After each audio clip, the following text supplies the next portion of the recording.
ពុនពេញដល់អត់ជីហេចាក់មុននឹងចាថាជាមិនជីទេយ៉ាងចាម្ចាស់នៅកូរ៉េបងតាគ្នាមិនម្ចាស់ស្រុកខ្មែរបុលានេះកណ្ដាពុនអត់មានម្ចាស់ស្រុកខ្មែរមានម្ចាស់នៅកូរ៉េសួរតែកាចនៅបងចាប៉ុណ្្នឹងឯងកាចនៅនេះគៀមមុននេះសិន17ប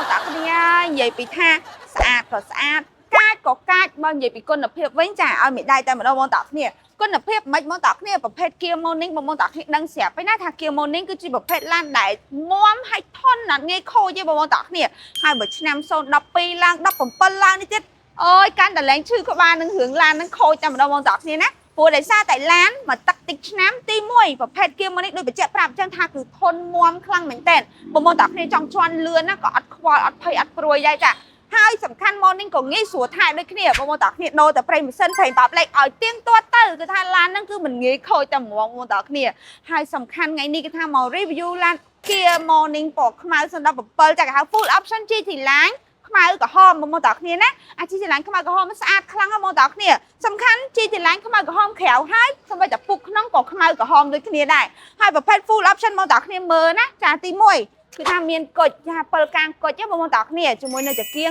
គុជចង្គៀងគុជចង្គៀង LED បលិចកាចហ្មងបងតាគ្នានិយាយតាមត្រង់គឺថាកាចខ្លាំង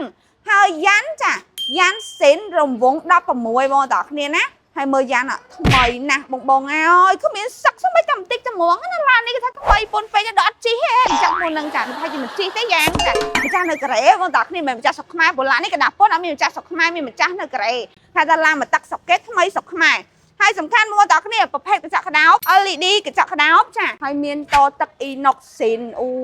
យ UV ខ្មៅស្រាប់ទៀតបងនេះ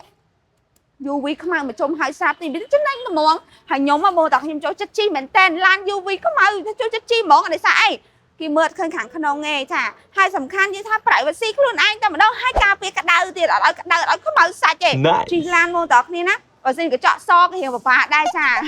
រៀងពិបាកដែរណាបងតាគ្នាប៉ុន្តែបើថាបានកញ្ចក់ខ្មៅយីថាចំណេញហ្មងហើយបងតាគ្នាឃើញកញ្ចក់ UV ខ្មៅមកពីកូរ៉េហើយស្រាប់ចឹងណាបងតាគ្នាប្រើទៅមួយឆ្នាំពីរឆ្នាំទៅយើងដូរកុំឲ្យអស់លុយចាវាអត់អីទេវានៅមានគុណភាពហ្មងព្រោះអីនៅកូរ៉េគេដូរទៀងទាត់ខ្លាំងមែនតើអញ្ចឹងមុននឹងគេលក់មកស្រុកខ្មែរគឺដូចជាគេដូរហើយបងតាគ្នាអញ្ចឹងទៅគឺថាវានៅថ្មីនៅមានគុណភាពប្រើបានហើយឡាននេះគឺថាមានកាមេរ៉ា record ហើយស្រាប់ចាមញ៉ែ touch screen ស្រាប់ចា smart key បលីនចកតនេះបែកពុកបងតាគ្នាមើលស្បែកពុកឃើញទេខ្មៅឡាយក្រហមចាជីទីឡាំងខៅឲ្យក្នុងដូចគ្នាត្មងបងតាគ្នាហើយសំបីតែកាមេរ៉ាជើងក៏ខប់ផលខ្មៅក្រហមដែរចា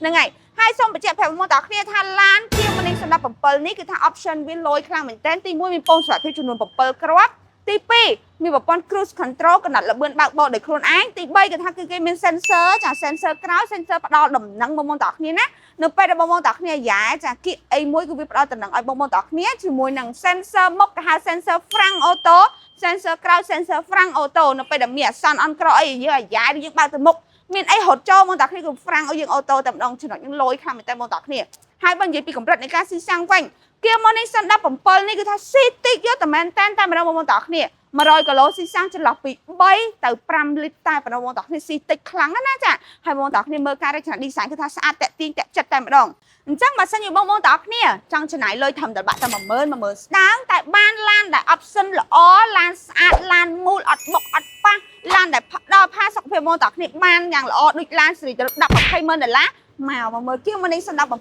គ្រឿងនេះមកតម្លៃតិចក៏ពិតមែនបងតាគ្នាតែឆ្នាំគេខ្ពស់ចាហើយកូនឡានទូចក៏ពិតមែនប៉ុន្តែបើនិយាយពី option អត់ចាញ់ឡានសេរីទៅលើពេកអញ្ចឹងបើសិនជាបងស្រឡាញ់ Kia Morning 017មួយគ្រឿងនេះចង់ទិញលុយសុទ្ធក៏ដោយចង់បង់លក់ក៏ដោយអាចដាក់ឯកសារឆាតចូល page ឬក៏បើមើលដល់ទីតាំងផ្ទាល់ឯកសារបងអាចឆាតតាម page Car Power ក៏បានឬក៏ page ផ្សេងដែលជា page ក្រុមហ៊ុន Car Power ឬក៏ Telegram ឬក៏ TikTok Car Power នឹងបងតាគ្នាមកដល់ទីតាំងផ្ទាល់គឺទីតាំងរបស់យើងនៅចំ6ចាំចាប់ពីលេខ3នឹងឯងទីតាំងចំស្មានអាកាសចំចៅមកតែ100ម៉ែត្រតែប៉ុណ្ណោះឃើញនៅខាងស្ដាំដៃបងតាគ្នាណាហើយឡានក្នុងស្តុករបស់យើងគឺថាមានច្រើនគ្រឿងមែនតើបងតាគ្នាហើយឥឡូវក៏មានភ្ញៀវមកមើលច្រើនដូចគ្នាដែរអរគុណច្រើនបាយបាយ